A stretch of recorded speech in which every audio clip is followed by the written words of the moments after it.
ఎన్నికల కమిషన్ కీలక ప్రకటనకు రంగం సిద్ధం చేసుకుంది. సాయంత్రం 4:30కు ప్రెస్ కాన్ఫరెన్స్ నిర్వహించనున్నట్లుగా మీడియాకు సమాచారం ఇచ్చింది. దీని ప్రకారం 2024 లోక్సభ ఎన్నికల షెడ్యూల్ విడుదలయ్యే అవకాశం ఉందని తెలుస్తోంది. అలాగే ఆంధ్రప్రదేశ్, అరుణాచల్ ప్రదేశ్, ఒడిశా, సిక్కిం 4 రాష్ట్రాల అసెంబ్లీ ఎన్నికలు కూడా జరగనున్నాయి.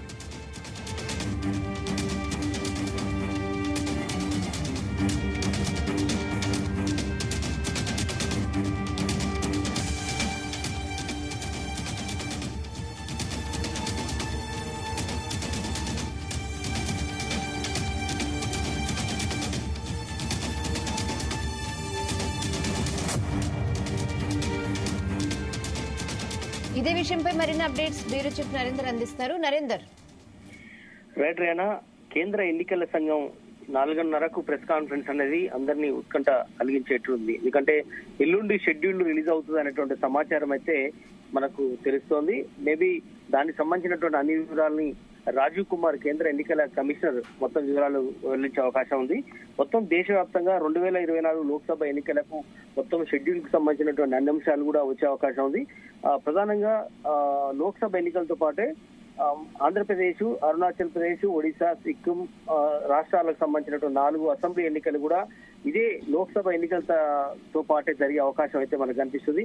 మొత్తానికి దేశవ్యాప్తంగా మొత్తం 96 కోట్ల మంది ఓటర్లు ఉన్నారు. దీనికి సంబంధించి అదనంగా కూడా 1.5 కోట్ల దాకా యువ ఓటర్లు కూడా రికార్డ్ అయినటువంటి పరిస్థితి. వీళ్ళందరికీ కూడా ఇప్పుడున్న నేపథ్యంలో మొత్తం 97 కోట్ల మంది దేశవ్యాప్తంగా ఓటు హక్కుని ఈ నెల 48 రోజుల్లోనే ఓటు హక్కును వినియోగించుకునే అవకాశం ఉంది. మొత్తం 7 విడతల్లో ఎన్నికలు జరిగే విధంగా కూడా కేంద్ర ఎన్నికల సంఘం అన్ని రకాల ఏర్పాట్లు అయితే చేస్తోంది. ఇప్పటికే దాదాపు 2100 పైగా అబ్జర్వర్లు, అంటే డబ్బు సంబంధించినటువంటి దాని మీద నిఘా పెట్టడానికి ఉండేటువంటి ఫైనాన్షియల్ సంబంధించిన అబ్జర్వర్లు, అలాగే పోలీసు సంబంధించినటువంటి అబ్జర్వర్లు, జనరల్ అబ్జర్వర్లు అందరినీ కూడా కేంద్ర ఎన్నికల సంఘం ఇప్పటికే నియమించింది.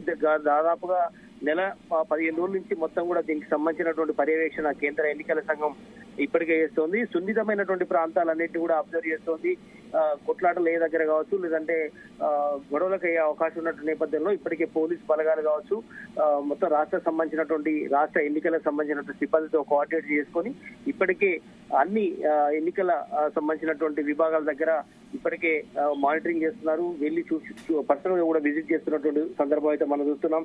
ఇక తెలుగు రాష్ట్రాలకు సంబంధించి ఆంధ్రప్రదేశ్ లో అసెంబ్లీ ఎన్నికలతో పాటు లోక్సభ ఎన్నికలు కూడా జరిగే అవకాశం అయితే కనిపిస్తుంది. అదేవిధంగా తెలంగాణలో రీసెంట్ గా అసెంబ్లీ ఎన్నికలు జరిగే నేపథ్యంలో ఇప్పుడు కేవలం లోక్సభ ఎన్నికలు మాత్రమే జరిగే అవకాశం ఉంటుంది. అయితే ఆంధ్రప్రదేశ్ లో 2 కలిపి ఒకేసారి ఎన్నికలు వస్తాయా, లేదంటే విడివిడిగా వస్తాయా అనేది కూడా ఒక చర్చ ఉంది. ఇది ఆంధ్రప్రదేశ్ సమస్య కాదు, మొత్తం కూడా 4-5 రాష్ట్రాల్లో, అంటే జమ్మూ కాశ్మీర్ కూడా ఈసారి అసెంబ్లీ ఎన్నికలు కూడా జరిగే అవకాశం ఉంది అనే చర్చ జరుగుతుంది. ఆర్టికల్ 370కి సంబంధించినటువంటి ఇష్యూ కూడా పోయింది కాబట్టి దానికి సంబంధించినటువంటి ఏర్పాట్లు కూడా చేస్తున్నారు. దీనికి సంబంధించి కేంద్ర ఎన్నికల కమిషనర్ రాజీవ్ కుమార్ కూడా ఈరోజు జమ్మూ కాశ్మీర్ లో పర్యటిస్తున్నారు. చివరగా అక్కడ కూడా పర్యటించిన తర్వాత మొత్తం దీనికి సంబంధించినటువంటి అన్ని వివరాలు క్రోడీకరించుకొని మేబీ ఎల్లుండి ఎన్నికల షెడ్యూల్ వచ్చే అవకాశం ఉంది. మరోపక్క ఈ రోజు కేంద్ర కేబినెట్ సమావేశం కూడా ప్రధాని నరేంద్ర మోడీతో కలిసి ఈ రోజు ఒక మీటింగ్ అయితే జరుగుతుంది. దీంట్లో కొన్ని కీలకమైన నిర్ణయాలు కూడా కేంద్ర కేబినెట్ తీసుకునే అవకాశం ఉంటుంది. ఇది చివరి కేబినెట్ గా మనం చూడొచ్చు. ఎందుకంటే ఎల్లుండి ఎలక్షన్ కోడ్ వచ్చిన నేపథ్యంలో అప్పటి నుంచి కూడా అన్ని అభివృద్ధి కార్యక్రమాలన్నీ కూడా నిలుపుదల అవుతాయి. అటు రాష్ట్రంలో కానీ దేశవ్యాప్తంగా అన్ని రాష్ట్రాల్లో కూడా కోడ్ అమల్లోకి వస్తుంది. డబ్బులకు సంబంధించిన ట్రాన్సాక్షన్స్ విషయంలో కానీ ఎలాంటి మాదక ద్రవ్యాలు కావచ్చు, లేదంటే మద్యం కావచ్చు, ఈ అన్ని విషయం మీద కూడా ఆంక్షలు అయితే పెద్ద ఎత్తున ఉంటాయి.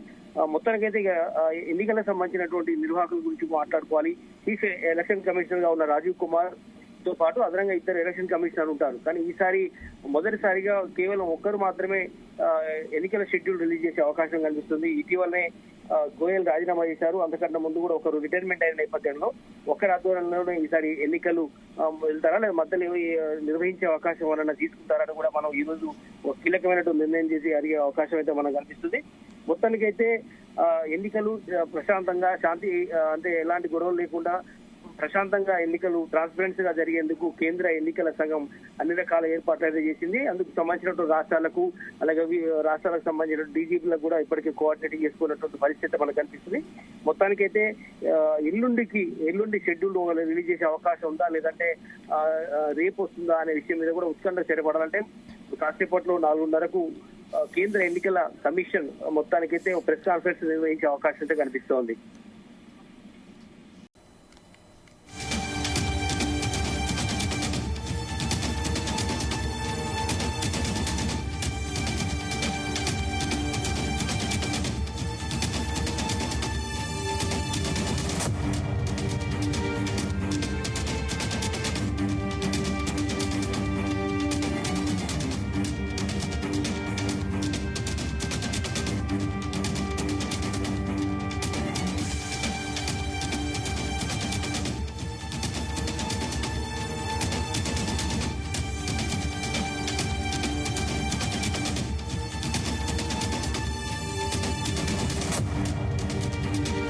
ఎన్నికల కమిషన్ కీలక ప్రకటనకు రంగం సిద్ధం చేసుకుంది. సాయంత్రం 4:30కు ప్రెస్ కాన్ఫరెన్స్ నిర్వహించనున్నట్లు మీడియాకు సమాచారం ఇచ్చింది. దీని ప్రకారం 2024 లోక్సభ ఎన్నికల స్కెడ్యూల్ విడుదలయ్యే అవకాశం ఉందని తెలుస్తోంది. అలాగే ఆంధ్రప్రదేశ్, అరుణాచల్ ప్రదేశ్, ఒడిశా, సిక్కిం 4 రాష్ట్రాల అసెంబ్లీ ఎన్నికలు కూడా జరగనున్నాయి.